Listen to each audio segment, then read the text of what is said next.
Irán e Israel actualmente se encuentran en una situación muy tensa entre ambas naciones. Hace unas horas se reportaron ataques entre las dos partes, iniciando con un ataque de Israel a Irán. Pero, ¿por qué existe un conflicto entre los dos países? Primero, no todo siempre fue así. De hecho, antes era todo lo contrario. Eran aliados muy cercanos, tenían colaboración económica, armamentista e incluso ideológica. De hecho, Irán fue una de las naciones que estuvo a favor de la creación del Estado de Israel en la ONU. Luego, a través de los años, estos tenían una posición colaboracionista entre las dos partes, aunque con la guerra árabe-israelí en 1967, esto cambió un poco ya que Israel era vista de mala manera en varios territorios del Medio Oriente, precisamente por el conflicto armado de ese entonces. Aquí es donde Irán empieza a esconder bajo la mesa su alianza con Israel para no verse de forma pública cercana a la otra nación.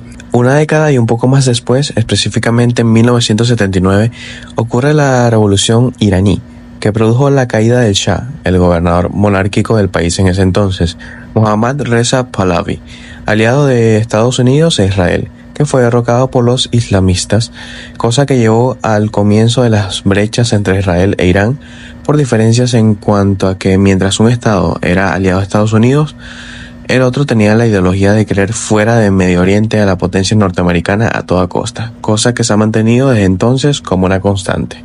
Con ese breve contexto nos vamos a la actualidad, tomando en cuenta que en 2024 también ocurrió un ataque de Irán a Israel como respuesta a otro supuesto ataque del territorio israelí a la embajada iraní en Siria.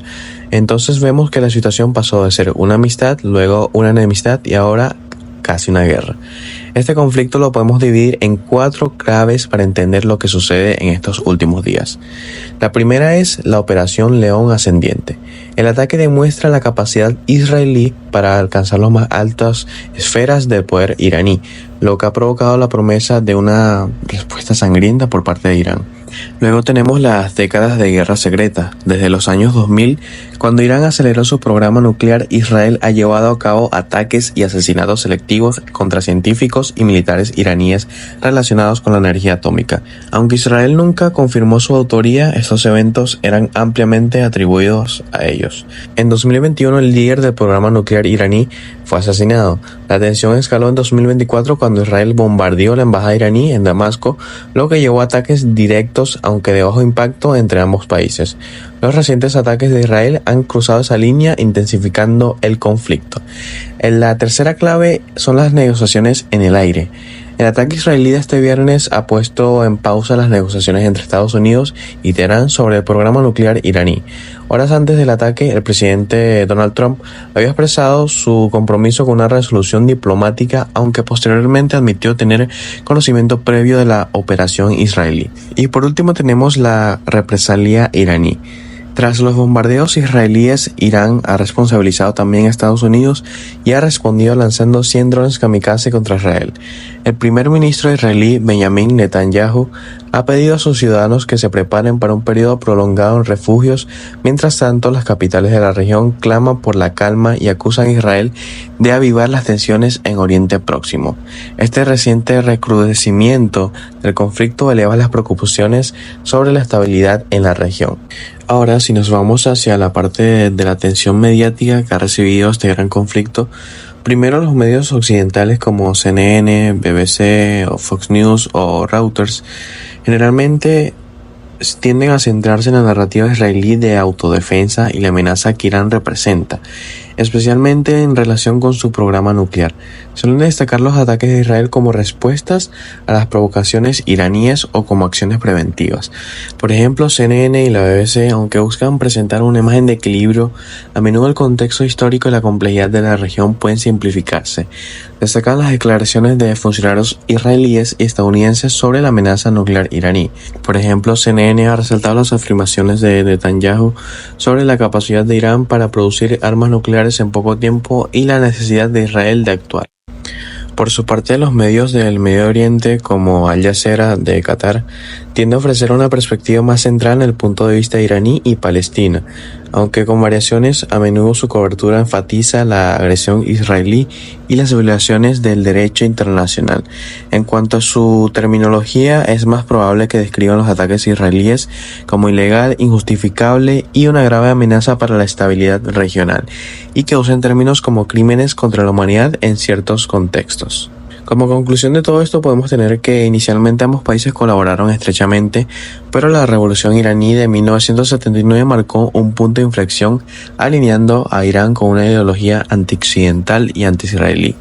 Desde entonces, la relación se ha caracterizado por una guerra secreta con ataques cibernéticos, asesinatos colectivos y operaciones encubiertas, especialmente en torno al programa nuclear iraní. Los recientes ataques directos entre ambos, como la Operación León Ascendiente israelí y la represalia iraní con drones, han escalado la situación a niveles preocupantes, llevando el conflicto al borde de una guerra abierta y poniendo en pausa las negociaciones diplomáticas.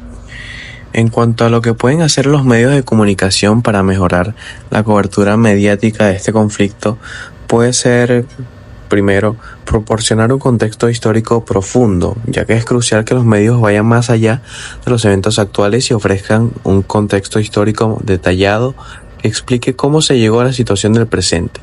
Evitar simplificaciones excesivas y mostrar la complejidad de las motivaciones de ambas partes, eso es fundamental. Diversificar las fuentes y perspectivas, ya que los medios deben esforzarse por incluir una amplia gama de voces y perspectivas, no solo la de los gobiernos o las potencias dominantes. Esto implica citar a analistas independientes, expertos de la región, organizaciones de derechos humanos y, cuando sea posible, a ciudadanos afectados directamente por el conflicto en ambos lados. También tenemos evitar el lenguaje polarizador y sensacionalista. El uso de términos como amenaza existencial, eje del mal o guerra santa puede inflamar las tensiones y dificultar la comprensión objetiva de la situación. Los medios deben optar por un lenguaje neutral y descriptivo, evitando la retórica que fomenta la demonización de una de las partes. El sensacionalismo centrado en el número de ataques a la retórica belicista puede ocultar las complejidades subyacentes y las posibles vías diplomáticas. Por último, también tenemos abordar los sesgos inherentes, ya que todos los medios tienen un cierto grado de sesgo, ya sea por su ubicación, propiedad o línea editorial.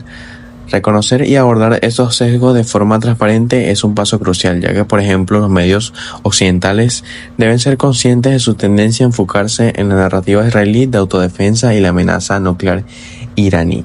Con esto espero hayamos entendido un poco más acerca del conflicto entre Israel e Irán que se desarrolla en estos últimos días, y esto fue todo por el episodio de hoy.